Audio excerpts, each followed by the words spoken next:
මේ OBS Studio කියන program එක කොහොමද download කරගන්නේ කොහොමද install කරගන්නේ කියන එක ඇවිල්ලා ඔයගොල්ලොත් එක්ක අපි ඔක්කොම එකට කරලා බලමු.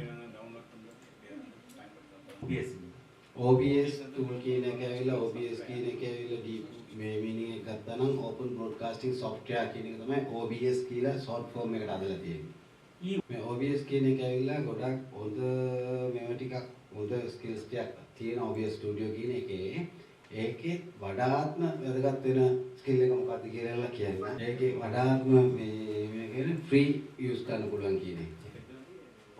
ඒක කියන්නේ free use කරන්න පුළුවන් කියන එක වඩාත්ම අපිට මේ වැදගත් වෙන දෙයක් කියලා. මේ program එක තවත් එක දෙයක් තමයි හොඳ වැදගත් වෙන දෙයක් තමයි Windows, එතකොට Mac OS, එතකොට Linux කියන ඕනම මේ software එකක් ඇතුළත ඇවිල්ලා අපිට use කරන්න පුළුවන්. ලංකාවෙත් මේ විදිහට වෙන්නත් තියෙනවා පැන්ඩමික් මේ ටයිම් එකක් තිබ්බා ලංකාවේ. ඒ ටයිම් එකේ ස්ටුඩන්ට්ස්ලාට ඉස්කෝලේ යන්නත් බෑ, ඒතකොට වර්කර්ස්ලාට ඔෆිස් යන්නත් බෑ. ඒ විදිහේ කාලයක් තිබුණානේ. කොරියා වගේ ගත්තා නම් ඒ ටයිම් එකේ ළමයින්ගේ ලෙක්චර්ස් උයි ඉස්කෝලෙන් ඇවිල්ලා ළමයින්ට දෙන්න තියෙන මේ ලෙක්චර්ස් ටික ඔක්කොම ඔන්ලයින් වලින් ඒගොල්ලන්ට දුන්නා. ඒ අවස්ථාවේදී ටීචර්ස්ලා ළමයින්ට ලෙක්චර් මේ ඔන්ලයින් ලෙක්චර් එක දෙන්න යූස් කරපු සයිට් එකක් තමයි OBS සිස්ටම් එක කියලා කියන්නේ ස්ටුඩියෝ එක. ඒකට හේතුව තමයි ටීචර්ස්ලා මේක සෙලෙක්ට් කරන්න හේතුව තමයි ෆස්ට් රීසන් එක ඇවිල්ලා ෆ්‍රී, සෙකන්ඩ් රීසන් එක තමයි ඇවිල්ලා මේක ලේසියෙන් ඕනම කෙනෙකුට යූස් කරන්න පුළුවන් කියලා. දැන් ඔයගොල්ලෝ දැනුවත් වෙන්න ඇති දැන් YouTube එක ගැන හැමෝම දැනුවත්නේ. YouTube එකේ ඔන්ලයින් කියන්නේ ලයිව් මේ videos දෙන කට්ටිය ඉන්නවා. ඒගොල්ලෝ use කරන්නේ මේ OBS කියන software එකේ ස්ටුඩියෝ එක තමයි බොහෝ දුරට ඒගොල්ලෝ use කරනවා. දැන් හැමෝම ඇවිල්ලා තමන්ගේ laptop එක තියෙනවා තමන්ට එකේ laptop එකක් තියෙනවානේ. ඒකෝට හැම කෙනාගේම laptop එකේ network connection එක හරියට ලැබිලා තියෙනවද කියලා check කරලා බලන්න. එහෙනම් දැන් මෙතන පටන් අපි OBS Studio program එක download කරලා install කරන විදිය බලමු. තමන් මේක බලාගෙන තමන් ඒක ඒ විදිහටම download කරගන්න. ඔයගොල්ලන්ට පේන උඩ web address එකක් තියෙනවා. මේ web address එකට ඇතුල් වෙලා බලන්න. ඔක්කොම මේ OBS එකට ඇතුල් වෙන්න පුළුවන් වුණාද? හරිද අපි ඉදිරියට යන්න? ඔය සයිට් එකට ඇතුළත් වුණාම මේ විදිහේ ස්ක්‍රීන් එකක් තමයි ඔයගලන්ට පේන්නේ. මේ ස්ක්‍රීන් එක නැතුව වෙන ස්ක්‍රීන් එකක් මොනවා හරි ඩිස්ප්ලේ වෙන කට්ටිය ඉන්නවා නම් අත උස්සන්න. ඔයගොල්ලෝ උඩ මේ පෙන්නලා තියෙන මේ වෙබ් ඇඩ්‍රස් එකට ගියාම මේ විදිහේ ස්ක්‍රීන් එක පල්ලේ තියෙන ස්ක්‍රීන් එකක් නෙමෙයි වෙන මොනවා හරි ස්ක්‍රීන් එකක් ඔයගලන්ට ඩිස්ප්ලේ වෙනවා නම් ඒ ඩිස්ප්ලේ වෙන කට්ටිය අත උස්සන්න.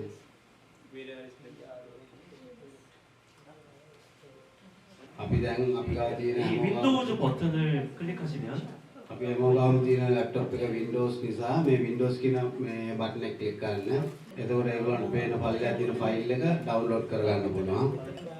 මේක තමයි OBS Studio එකේ ඇවිල්ලා install මේ ෆයිල් එක. download හැමෝගෙම download එක complete වුණාට පස්සේ complete වුණ කට්ටිය ඇවිල්ලා අතොස්සන්න. කලින් කිව්වා වගේ මේ free program එකක් නිසා ඒක ඉතින්නේ නැතුව බය නැතුව download කරන්න ඕන site එක. එතකොට download එක complete වෙච්ච කට්ටිය මේ පල්ලෙහා තියෙන download එකේ install button එක double click කරන්න. ඔයගොල්ලෝ ඒක double click කරාම first screen එක මේ විදිහේ screen එකක් තමයි ගන්න පේන්නේ. ඒකේ next එක click කරාම දෙවෙනි මේ screen එක එනවා. ඒකෙත් next එක click කරාම තුන්වෙනි screen එක එනවා. ඒකෙත් next එක click කරන්න. මේක download වෙන්න පොඩි කාලයක් ගත වෙන්න ඉඩ තියෙනවා. ඉතින් මේ OBS Studio එක හරහා ඔයගලන්ට පුළුවන් video clips create කරලා lectures ලබා දෙන්නත් පුළුවන්. ඒ වගේම මේ video lecture එකක් හරි video content එකක් create කරන්න ඕනේ කියන කෙනෙකුට ඔයගලන්ට පුළුවන් ඒගොල්ලම මේ ගැන දැනුවත් කරන්නත් පුළුවන්. ඔව් download එක complete වෙච්ච නැති කට්ටිය වාදී කම්පියුටර් වල download complete වෙච්ච කට්ටියක් ඉන්නවා. තාම download කියන්නේ complete වෙච්ච නැති කට්ටියක් ඉන්නවා. එහෙනම් හැමෝගෙම මේ software එක download වෙනකම් පොඩ්ඩක් අපි මේ ඉවසන් ඉන්න කියලා කල්පනායි. බැලුවම දැන් හැමෝගෙම වගේ මේ ඉන්ස්ටොලේෂන් එක ෆිනිෂ් කම්ප්ලීට් වුණා කියලා හිතනවා. තාමත් කම්ප්ලීට් වෙච්ච නැති කට්ටිය ඉන්නවා නම්. ඊගාට ඔබ ඉන්ස්ටොලේෂන් එක ඇවිල්ලා කම්ප්ලීට් වුණා නම් මේ විදිහේ ස්ක්‍රීන් එකක් තමයි පේන්නේ ඔයගලන්ට. ඒකෝට මේ මැද තියෙන මේ මැද තියෙන කොටුවෙන් පෙන්නන්නේ ප්‍රීවියු වින්ඩෝ කියන මේ කොටුව නිසා දැන්ට මගේ කම්පියුටරේ තියෙන ඩෙස්ක්ටොප් එකේ තියෙන මේක තමයි එතනට පේන්නේ. මේකෙත් මේ සම්බන්ධවත් වෙලා අවශ්‍ය කරන මේ කියන්නේ ડોකියුමන්ට් එක ඔයගොල්ලෝ ලබා දෙන්න නිසා මේ ස්ක්‍රීන් එක මේ ෆොටෝ ගන්න අවශ්‍ය නැහැ. අර ස්කොට් කීප් විදිහම එයාගේ ෆොටෝ උල තරම් ගන්න මේ ෆොටෝ ගන්න අවශ්‍ය වෙන්නේ නැහැ. පළවෙනි බලනවා නම් මේ ඩිජිටල් මේ කන්ටෙන්ට් එක ක්‍රියේට් කරන්න අවශ්‍ය කරන මෙනු ටික තමයි පළවෙනියෙන් පෙන්වන්නේ එකින් එක ඕනට. ඒකට මුලින්ම තියෙන ඇවිල්ලා වම් අත පැත්තේ සීන් ලිස්ට් එක. දෙවෙනි අර තියෙන්නේ සෝස් ලිස්ට් එක. ඔයගොල්ලෝ බලනවා නම් ඒකේ සීන් කියලා ලියලා තියෙනවා මේ පැත්තේ ඇවිල්ලා සෝස් කියලා ලියලා තියෙනවා. එතකොට දකුණු අත පැත්තේ කෙළවරෙන් බලවන කන්ට්‍රෝල් මෙනු එක තියෙන්නේ. මේක 혹시 이거랑 화면이 다르게 뜨시나요? මේ ස්ක්‍රීන් එක වෙනකන් හැමෝටම ඇවිල්ලා මම මේක මේ ස්ක්‍රීන් එක ආවා නේද මේ ස්ක්‍රීන් එක නැතුව වෙන මොනවාරි ස්ක්‍රීන් එකක් ඩිස්ප්ලේ වෙන කට්ටිය. මගේ කම්පියුටරේ මම OBS මේ ප්‍රෝග්‍රෑම් එක ඕපන් කරලා බලන්න. දැන් ඔයගොල්ලන්ගේ හැමෝගෙම කම්පියුටර් එකේ ඇවිල්ලා මේ ස්ක්‍රීන් එකනේ ඩිස්ප්ලේ වෙන්නේ. ඔව් දැන් කලින් මම කිව්වා වගේම ඔයගොල්ලන් තියෙන ස්ක්‍රීන් එකේ වම් අත පැත්තේ නම් දෙවෙනි අර තියෙන මෙනු ලිස්ට් එකේ ඇවිල්ලා සෝස් ලිස්ට් එක කියන මෙනු එකේ ඒකේ පල්ලෙන් බලනවා ප්ලස් බටන් එකක් තියෙනවා ධන බටන් එකක් තියෙනවා. ඒ ප්ලස් බටන් එක එකපාරක් ක්ලික් කරන්න. ප්ලස් බටන් එක ක්ලික් කරාම මේ පැත්ත වම් අත පැත්තේ පෙන්වන මෙනු එකක් එනවා.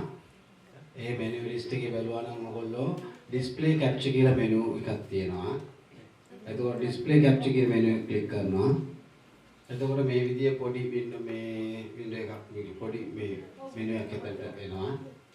එතන මේ ඔය හොඳ තියෙන මේකේ ඩිස්ප්ලේ කැප්චර් කියන එක දිහා එතන අපිට අවශ්‍ය කරන නමක් හරි මොනවද දාන්න ඒ ගැන හිතන්න ඕනේ නැහැ. දැන් ඒ ස්ක්‍රීන් එකේ ඕකේ කියන එක ක්ලික් කරන්න.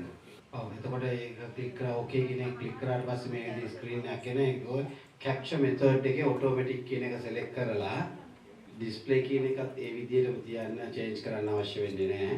ඒක ඕකේ කියන එක ක්ලික් කරන්න. මේ විදිහේ ස්ක්‍රීන් එකක් ඔයගලන්ට පෙනේ. මේ විදිහේ ස්ක්‍රීන් එකක් ඔයගලන්ට ලැබෙන්න ඕන. මේ විදිහට ඔයගලන්ගේ ඩෙස්ක්ටොප් එකේ තියෙන මේ පික්චර් එක මේ විදිහට ඩිස්ප්ලේ වෙයි ඔයගලන්ට. දැන් මගේ ඩෙස්ක්ටොප් එකේ වගේ තියෙන බෑග්ග්‍රවුන්ඩ් එකේ මේ ඉමේජ් එක නිසා තමයි මට මේ ඉමේජ් එක පේන්නේ. ඔයගලන්ගේ බෑග්ග්‍රවුන්ඩ් එකේ තියෙන ඉමේජ් එක තමයි මේකට පේන්නේ. මේ දැන් ඔයගලන්ට පේන මේ විදිහේ ස්ක්‍රීන් එකක් තියෙනවද? මේ විදිහේ ස්ක්‍රීන් එකක් ඩිස්ප්ලේ වෙනවද? අපි ප්ලස් බටන් එක ක්ලික් කරලා ඩිස්ප්ලේ කැප්චර් කියන එක ඇවිල්ලා සෝස් බටන් එකෙන් ආවා නේද? එතකොට ඩිස්ප්ලේ කැප්චර් කියන මෙනු එක ඇවිල්ලා ඩබල් ක්ලික් කරන්න. ඒකේ ඇවිල්ලා කැප්චර් මෙතඩ් එකට මේ ඩිස්ප්ලේ කියලා තියෙන මෙනු එකේ ඔයගොල්ලෝ ක්ලික් කරාම ඒකෙන් සිලෙක්ට් කරන්න ඕනේ ප්‍රයිමරි මොනිටර් කියන එක.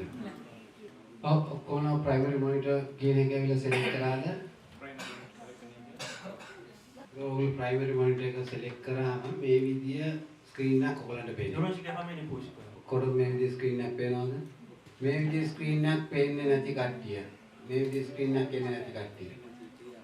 මේ ස්ක්‍රීන් එක බලනවා නම් මේක නිකන් අමුතු ස්ක්‍රීන් එකක් විදිහට පේන්නේ ඔයගලන්ට. ඔව් මගේ මේ පේන්නේ ඇවිල්ලා මගේ ලැප්ටොප් එකේ මගේ මොනිටර් එකේ තියෙන මේ පික්චර් එක තමයි මේක පේන්නේ ඔයගලන්ට. ඔයගලන්ට පේනවා දැන් එකම ස්ක්‍රීන් එක ඇවිල්ලා මේ වින්ඩෝ එක ඇතුළේ තව එකක් දිගටම එකක් ඇතුළේ එකක් දිගටම තියෙන විදිහට ඔයගලන්ට පේනව නේද? මේක තමයි හරියට මේ තියෙන ඕනේ ස්ක්‍රීන් එක කියලා කියනවා. OBS කියලා කියන්නේ මගේ මොනිටර් එකේ තියෙන මේ පික්චර් එක අරගෙන ඒකෙන් කැප්චර් කරලා මේ ගන්න නිසා ඉල්ල මේ විදිහට අනිවාර්යයෙන් මේ විදිහට එන්න ඕන එක තමයි හරි මේ විදිහ කියලා කියනවා. ඒක තමයි. මේකට හේතුව ওই විදිහට පේන්න මගේ ස්ක්‍රීන් එකේ තිබ්බ එක ඇවිල්ලා කැප්චර් කරලා ඊට පස්සේ පේන ස්ක්‍රීන් එක කැප්චර් කරලා ඒ විදිහට දිගටම කැප්චර් කරගෙන යන නිසා තමයි මේ විදිහේ ස්ක්‍රීන් එකක් පේන්නේ ඔයගලන්ට. මම කලින් කිව්වා වගේ PPT මේ ස්ක්‍රීන් එක මම ඕපන් කරාම OBS එකේ මේ විදිහට තමයි මට පේන්නේ. ඔයගොල්ලොත් මේ ඔයගලගේ කම්පියුටර් එකේ දැනට සේව් වෙලා තියෙන මොනවා හරි කමක් නැහැ. කියන්නේ Word මේ ડોකියුමන්ට් එක හරි Excel හරි මොනවා හරි ડોකියුමන්ට් එකක් ඕපන් කරන්න ඔයගලගේ කම්පියුටර් සේව් වෙලා තියෙන එක. OBS එක මේ කැන්සල් කරද්දී ඒක මිනිමයිස් කරලා මේ තියෙන මොනවා ડોකියුමන්ට් එකක් කරලා චෙක් කරලා මොනවා එකක් මේ ඕපන් කරන්න. 네. ඔක්කොම එතකොට මේ ඕපන් කරලා ඔන්ලයින් කම්පියුටර් එකේ තියෙන මොනවා ડોකියුමන්ට් එක. එතකොට මේ ඔයගලගේ කීබෝඩ් එක ඕපන් එකේ තියෙද්දි ඔයගලගේ කීබෝඩ් එකේ Windows බටන් එකයි වම් පැත්තට තියෙන ඊතර බටන් එක ඇරෝ බටන් එකයි Windows බටන් එකයි වම් පැත්තට තියෙන ඇරෝ බටන් එකයි එකම අවස්ථාවේ මේ ප්‍රෙස් කරන්න.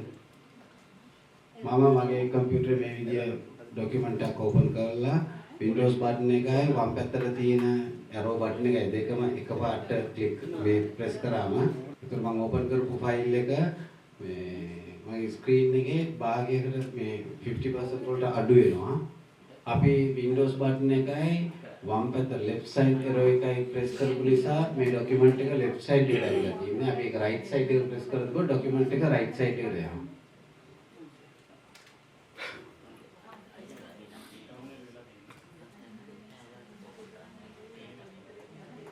Windows button එකයි මේ වම් පැත්තට තියෙන arrows button එක. වම් පැත්තට තියෙන මේ ඊතල වගේ තියෙන button එකයි. එතකොට දකුණු අත පැත්තේ පේන OBS program එකේ අපි ක්ලික් කරලා බලනවා. එතකොට ඔයගොල්ලන්ගේ ස්ක්‍රීන් එකේ මේ විදිහට පෙරෙයි. ඔයගොල්ලන්ගේ ડોකියුමන්ට් එක. දැන් මෙතනට වෙනකන් අපි කරගෙන ආපු මෙතනට වෙනකන් හරියන්නේ නැතුව මොනවා ඉෂුව එකක් තියෙන කෙනෙක් ඉන්නවා. මේක ඔයගොල්ලන්ට මේ විදිහට පෙන්නන්නේ නැතුව කලින් කියන්නේ OBS program එකක් ඇවිල්ලා use කරන්න ඉස්සර නම් හොඳම ක්‍රමය ඇවිල්ලා monitors දෙකක් use කරන එක තමයි හොඳම ක්‍රමය. ඔව් ඔයගොල්ලෝ දැන් මේ laptop එකේ තියෙන screen එක ඇවිල්ලා monitor එක screen එකක් නිසා තමයි මේ විදිහට screen එකෙන් භාගයක් විදිහට අරගෙන ඔයගොල්ලන්ට මේක කියන්න. ඔයගොල්ලෝ දැන් ওই තියෙන screen එකෙන්ම ඔයගොල්ලන් වම් පැත්තේ තියෙන document එක නෙමෙයි දකුණු පැත්තේ තියෙන ඔය OBS කියන screen එකේ උඩ click කරාම cursor එක ගෙනිලා එතනට click කරාම ඔයගොල්ලන්ට පේන්නේ රතු පාට line එකකින් ඇවිල්ලා ඔය OBS එක මේ අපිට තියෙනවා. OBS කීප විදිහට click කරාම රතු පාට line එකක් කොටු වෙලා පේන්නේ ඔයගොල්ලන්ගේ OBS මේ program එක. ඒතර මේ රතු පාටින් පෙන්වන මේ line එකේ අතර line එක ඇවිල්ලා මොකක්ද කියලා කියනවා නම් මේ අපිට පේන්නේ මේ size එක අපිට අඩු වැඩි කරගන්න පුළුවන් line එක තමයි පේන්නේ. ඔව් ඔයගලන්ට පේනවා ඇති ඒකේ හැම පැත්තකම ඇවිල්ලා කියන්නේ කෙළවර දෙකේ මැදයි ඇවිල්ලා dot එක වගේ පේනවා රතු පාට. එතනට ගෙනියලා ඔයගොල්ලෝ cursor එක එතනට ගෙනියලා අඩු වැඩි කරගන්න පුළුවන්. cursor එක එතනට ගෙනියලා එකපාරක් කරලා බලන්න දකුණු පැත්තට ඇද්දාම මේ screen එක size එකෙන් අඩු වෙනවා. ආයෙ ඔයගලන්ට ඕන නම් ඒක වැඩි කරගන්නත් පුළුවන්. screen එක size එක බලපෑම කට්ටිය document නෙමෙයි pictures open කරලා තියෙන කට්ටිය වැඩි නිසා මම picture එක කරනවා. මේ මෙතන වෙනකන් මේ රතු පාට මේ line එක ඇවිල්ලා ওই function එක වෙනකන් හරිය නැති කට්ටිය ඉන්නවා නම් ඔයගලන්ට පේනවා ඉතින් දැන් අපි කලින් කරුවා වගේම මේ රතු පාට line එකේ cursor එක ගෙනියලා අපිට මේකේ size එක අඩු වැඩි කරගන්න පුළුවන්. ඔව් දැන් මට අවශ්‍ය කරන්නේ එහා පැත්තේ තියෙන මේ part එක අවශ්‍ය නැහැ. මෙතන දැන් මගේ cursor එක තියෙන part එක විතරයි මට අවශ්‍ය වෙන්නේ. දැන් එතකොට මට මේ මැද තියෙන මගේ මේ picture එක විතරක් අවශ්‍ය නිසා වම් අත කියන්නේ දකුණු අත පැත්තේ තියෙන එතකොට උඩ යට තියෙන අනවශ්‍ය ටික ඔක්කොම මම ඉවත් කරලා දාන්න ඕනේ. 이런 식으로 මේ ආකාරයට ඇවිල්ලා මම ඒක මේ අයින් කරලා දාන්න ඕන නේද? නමුත් අපි අර කලින් කරපු විදිය කෙරුවාම මේ සම්පූර්ණ size එක විතරක් අඩු වැඩි වෙනවා මිසක් අර විදියට අපිට කරගන්න බෑ නේද? එතකොට දැන් alt button එක තියෙන්නේ alt button එක තියෙන්නේ alt button එකයි alt button එක ක්ලික් කරන ගමන් cursor එකෙන් ඔයගලන්ට පුළුවන් මේක අඩු වැඩි කරලා තමන්ට අවශ්‍ය ප්‍රමාණය විතරක් මේ අරගන්න. දැන් අපි අපිට අවශ්‍ය කරන මේ area එක විතර අපිට අවශ්‍ය කරන picture එක විතර අපි අරගත්තා. එතකොට මෙතනට වෙනකම් ඔක්කොගෙම හරි නේද? දැන්ට මම මගේ මේ picture එකක් දාලා බලන්න. අපි කලින් කිව්වා වගේ මොතන බලනවා නම් අතන source list එක තියෙනවා. නැවත අපි එකේ plus button එක ක්ලික් කරනවා. ඔතන පල්ලෙන් නම් උඩට යනකොට ඔයගොල්ලන්ට පේනවා ඇති video capture කියලා මේ device කියලා button එකක් තියෙනවා. ඒක ක්ලික් කරාම මේ විදිහේ screen එකක් එනවා. ඒකේ okay ක්ලික් කරන්න. එතකොට computer එක ඔයගොල්ලන් computer එකේ notebook එකේ හරි තියෙන webcam එක ආලා ඔයගොල්ලන්ම පේනවා ඒකේ. එතන ඕකේ එක ක්ලික් කරන්න. දැන් එතකොට මගේ මේ පික්චර් එක මෙතනට ආවා. මේ මෙතන වෙනකම් කොහොමද හරිද? දැන් ඕගොල්ලෝ බලද්දී මුලින්ම මම අපේ පිටාගේ වීඩියෝ එකක් පෙන්නපු විදිය මොකක්දදී වෙනම පොඩි වීඩියෝ එකක් තිබ්බ විදිය ඒ සමාන වීඩියෝ එකක් ඔයගොල්ලන්ට පේනව නේද? දැන් මෙතනට වෙනකම් ෆන්ක්ෂන්ස් අරිලා හරියන්නේ නැතුව ඉන්න කට්ටිය කවුරු හරි ඉන්නවද? ඕකේ ඔයගොල්ලන්ට මේ වීඩියෝ එක එන්නේ නැති හේතුව ඔයගොල්ලෝ නෝට්බුක් එකේ තියෙන වෙබ්කැම් එකේ පොඩි ප්‍රශ්නයක් තියෙනවලු. දැන් එතකොට ඔයගොල්ලන්ගේම මේ කම්පියුටරේ තමන්ගේ වීඩියෝ එක එනවා නේද? පේනවා නේද? රයිට්. එහෙනම් අපි දැන් අපි මේකේ වීඩියෝ එකේ මේ රෙකෝඩ් කරලා බලමු වීඩියෝ එක. 컨트롤 메뉴. දකුණු අත පැත්තට බලමු කන්ට්‍රෝල් මෙනු එකේ බැලුවාම දෙවෙනි උඩින් පල්ලයට බලමු දෙවෙනියට තියෙන ස්ටාර්ට් රෙකෝඩින් කියලා බටන් එක. ස්ටාර්ට් රෙකෝඩින් එක ක්ලික් කරාම ඔයගොල්ලන්ගේ වීඩියෝ එක රෙකෝඩ් වෙන්න ස්ටාර්ට් වෙනවා. මම ඒක සරක් ක්ලික් කරලා බලන්නම්. අපිට අවශ්‍ය වෙන වීඩියෝ එක අපි මේ රෙකෝඩ් කරලා ඊට පස්සේ ස්ටොප් එක ක්ලික් කරාම ඒ වෙනකන් එක වීඩියෝ වෙනවා රෙකෝඩ් වෙනවා. ඒ වුණාම මේ වීඩියෝ එක ඔයගොල්ලන් කම්පියුටරේ ඔටෝ මේ සේව් වෙනවා. නමුත් කොහෙද සේව් වෙලා තියෙන්නේ කියන එක ඇවිල්ලා මොන මේ version එකේ සේව් වෙලා තියෙන එක අපි දන්නේ නැහැ. එතකොට control button එකේම settings කියන button එක අපි click කරනවා. මේ settings එකට ගියාට පස්සේ වම් අත පැත්තේ බලනවා නම් output කියලා menu එකක් තියෙනවා. ඒ output කියන menu button එක click කරන්න. එතකොට ඔයගොල්ලෝ බලනවා නම් එතන recording path කියන එකේ පේනවා ඔයගොල්ලන්ගේ මේ කොහෙටද මේක save වෙලා තියෙන්නේ ඔයගොල්ලන්ගේ වීඩියෝ එක කියලා. මගේ කම්පියුටරේ කියන්නේ ඩෙස්ක්ටොප් එකේ සේව් වෙන විදිහට තමයි මම සෙටින්ග්ස් කරලා තියෙන්නේ. මගේ ඩෙස්ක්ටොප් එකට ගියාම මේ විදිහට මගේ වීඩියෝ එක තියෙනවා රෙකෝඩ් වෙලා. සේව් වෙලා. අකව මම එතනට ගිහිල්ලා ඒ රෙකෝඩින් එක මම ක්ලික් කරා. මේ දැන් ටිකට කලින් මම රෙකෝඩ් කරපු වීඩියෝ එක එතනට එනවා. එමෝම ඒතකොට අපි නිකන් සාම්පල් එකක් විදිහට අදලා බලපු ඔයගොල්ලන්ගේ වීඩියෝ එක මොනවා ප්‍රශ්නයක් නැතුව මේ විදිහටම ඔක්කොම ෆන්ක්ෂන්ස් එකක් තියෙනවා.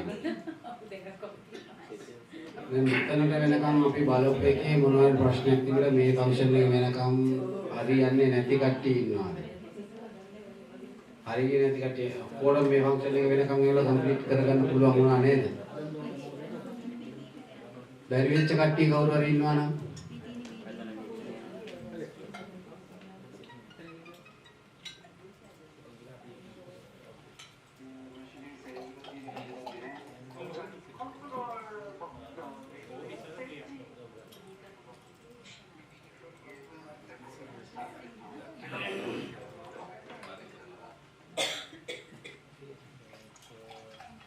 අපි කලින් බැලුවානේ ඇවිල්ලා රතු පාට අර ලයින් එකෙන් අපිට පුළුවන් සයිස් එක අඩු වැඩි කරන්න ඒ වගේම අපිට අවශ්‍ය කරන පාර්ට් එක විතරක් කට් කරලා ගන්න පුළුවන් ක්‍රමය බැලුවා නේද? ඔව් දැන් මේකේ එතකොට අපි දැන් මේ පාර බලමු අපේ වීඩියෝ එකේ එන මේ වින්ඩෝ එක ඇවිල්ලා අඩු වැඩි කරන්න පුළුවන් කොහොමද කියලා. එතකොට දැන් මේ පාර alt key එක නෙමෙයි shift key එක තියෙනවානේ. shift key එක දැන් මේ පාර shift button එක ක්ලික් කරන ගමන් අපිට මේ mouse එකේ cursor එකේ අපිට අවශ්‍ය පැත්තට උඩ පැත්තට ඕන නම් උඩ පැත්තට ඒ විදිහට ගෙනිච්චාම ඒ වීඩියෝ එක අඩු වැඩි කරගන්න පුළුවන් size එක. එතකොට දැන් මෙතන අපි මේ ටිකේ මම ඔයගලන්ට උඩින් ගන්න ලෙක්චර් ටික ඇවිල්ලා නැවත වතාවක් එක දිගටම ඇවිල්ලා කරගෙන යන විදිහට ආයෙත් නැවත කරගෙන යන ෆලෝ කරන විදිහට බලන්න. දැන් එනකන් අපි ගෙනාපු ඇවිල්ලා Windows ටික ඔක්කොම ක්ලෝස් කරලා OBS අපි ආයි මුලට ගිහිල්ලා OBS මේ ස්ක්‍රීන් එකට යමු. එතනට ගිහිල්ලා source list එකේ video capture device කියන එකට ගිහිල්ලා ඒක delete කරන බටන පල්ලෙහා bin එක තියෙනවා. ඒ bin මේ delete කරන බටන් එකට ක්ලික් කරන්න. ඒකේ ඊළඟට display capture කියන එකත් ක්ලික් කරලා ඒක delete කරන්න. පල්ලෙහා තියෙන මේ bin එකක් වගේ දෙන. එතකොට දැන් ඔයගොල්ලන්ට ඔක්කොටම වෙන්නේ මුලින්ම අපිට පේනවා වගේ මෙතන ඇවිල්ලා නිකන් මේ මොකුත්ම නැති ස්ක්‍රීන් එකක් වෙන්නේ. නැතොත් කියනවා ඒ කලින් දැන් හදපු ඔක්කොම වීඩියෝස් ටික අයින් කරලා මේ විදිහම අපි මුලින්ම ගියපු විදිහට මෙතනට යන්න. මේ කියන්නේ OBS ස්ක්‍රීන් එකට යන්න. කිසිම දෙයක් අපි අයින් කරන්නේ නැති OBS ස්ක්‍රීන් එකට.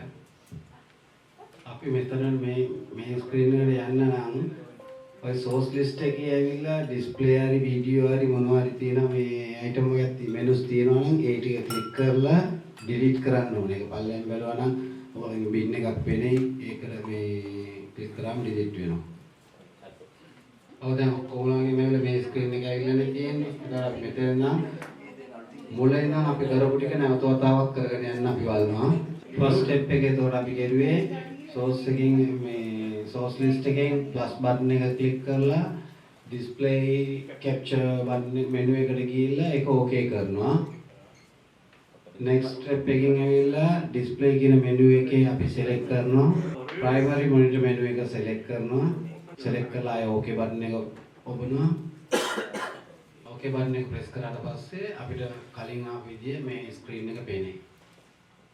මේ ස්ක්‍රීන් එක තියෙද්දි අපිට මේක අඩු වැඩි කරන්න ඕන නම් mouse එකේ cursor එක එතනට ගෙනියලා මේ රතු පාට line එකට ගෙනියලා අපිට size එක manage කරගන්න පුළුවන් අඩු වැඩි කරගන්න පුළුවන්. අපිට අවශ්‍ය කරන මේ part එක විතරක් අපිට ගන්න ඕන නම් alt button එක press කරගෙනම අපේ cursor එකෙන් අපිට අවශ්‍ය කරන මේ part එකට විතරක් cut කරගන්න පුළුවන් මේ screen එක. alt button එක press කරලා අපිට අවශ්‍ය part එක වෙනකන් cut කරගන්න පුළුවන්. එතකොට switch button එකෙන් අපිට අවශ්‍ය කරන style එකට ඒ කියන්නේ landscape ද portrait ද කියලා අපිට අවශ්‍ය කරන style එකට අපිට ඒක වෙනස් කරගන්න පුළුවන්. එතකොට දැන් කට්ටියට මතකද අපේ වීඩියෝ එකක් අපි රෙකෝඩ් කරානේ. ඒ අපේ වීඩියෝ එක රෙකෝඩ් කරනවා නම් කොහොමද කරන්න ඕන? source button එකෙන් plus button එක press කරලා video capture device එක click කරනවා. එතනින් okay එක click කරනවා. මෙතන බලවන් device එකේ ඇවිල්ලා මගේ කම්පියුටරේ තියෙන LG කැමරා කියන එක පෙන්නනවා. මේකේ මේකේ පෙන්නන්නේ තමන් පාවිච්චි කරන කම්පියුටරේ තියෙන කැමරා එකේ මේ වර්ගය තමයි පෙන්නන්නේ. එතන okay එක මේ ක්ලික් කරාම මේ විදිහටම අපේ වීඩියෝ පෙන්නනවා.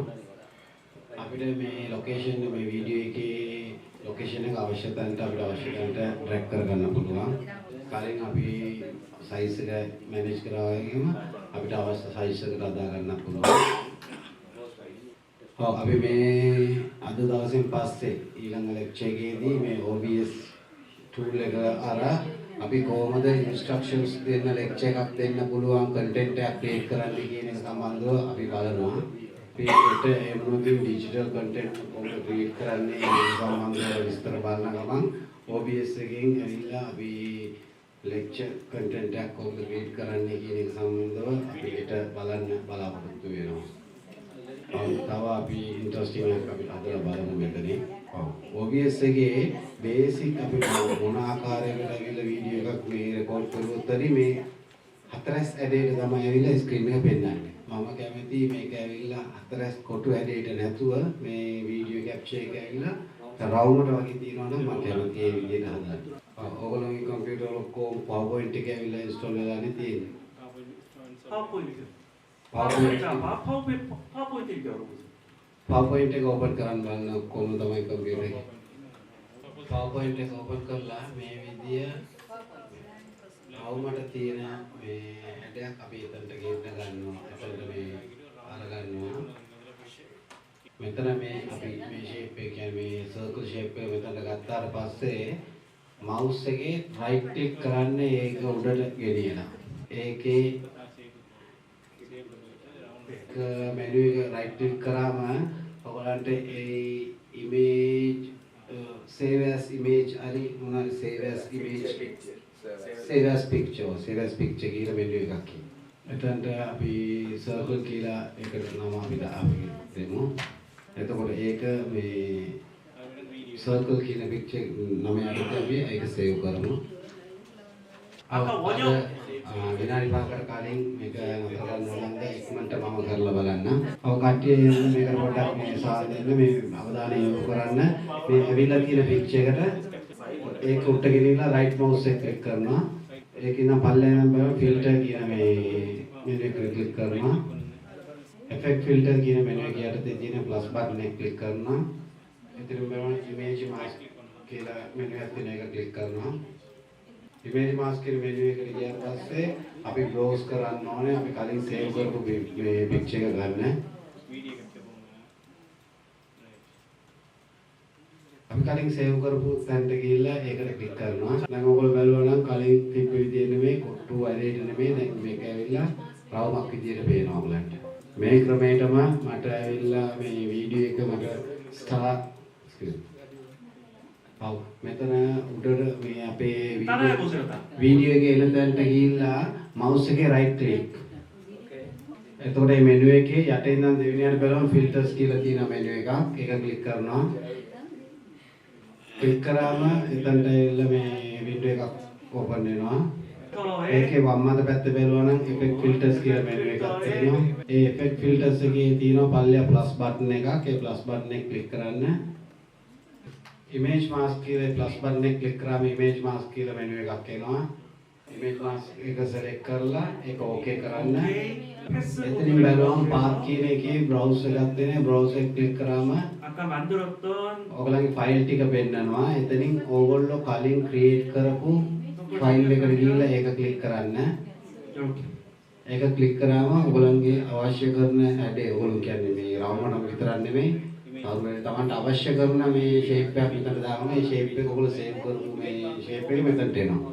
මේ part එක ගැන ඇවිල්ලා මම අපි ඉදිරියට ඇවිල්ලා OBS මේ video screen කරාදී content create කරාදී නැවත වතාවක් ඔයගලන්ට මේක ගැන මම lecture එකක් දෙන්නම්. ඔයගලන්ට ලේසිම ක්‍රමයක් ඉදිරියේදී ඔයගොල්ලන්ට ලේසිම ක්‍රමයක් මම කියන්නේ මම මේ ස්ක්‍රීන් එකේ පෙන්නගෙන මම ඔයගොල්ලෝ මේ ස්ක්‍රීන් එකේ මම මේ කරගෙන යද්දි ඔයගොල්ලොත් මාව ෆලෝ කරගෙන ඒම කරගෙන ආවනම් ඔයගොල්ලන්ට තවත් ලේසි වෙයි කියලා වෙලා හිතනවා. ඔව් මම කොච්චර මේ විදිහට මාව ෆලෝ කරගෙන එන්න කියලා කිව්වොත් හරි. හැම තැනකම ඇවිල්ලා තමන් මේ වැඩක් කරගෙන ඉන්න මිනිස්සු ඉන්න එක තමන් නොදී ඉන්න මිනිස්සු හැම තැනකම ඇවිල්ලා කවුරු හරි කෙනෙක් එක්කෙනෙක් දෙන්නෙක් ඉන්නවා. ඒ නිසා next time එකේ නම් මම මේ විදිහට ඔයගොල්ලන්ට lecture එක දෙද්දි මාව follow කරගෙන ආවනම් වඩාත් හොඳයි කියලා කියන්න කැමතියි. අද එතකොට අපි මෙතනින් අපේ session එක අවසන් කරන්න බලාපොරොත්තු වෙනවා. හැමෝම අද ඔයගොල්ලන්ගේ මෙතනට ඇවිල්ලා training period එක සහභාගී වෙච්ච එකයි ස්තුතියි. අවසර තමයි මේක අරගෙන රෙස් කරලා ඊට මෙතන මේ වීඩියෝ එක අපි මෙතනින් නතර මේ සෙෂන් එක නතර කරමු.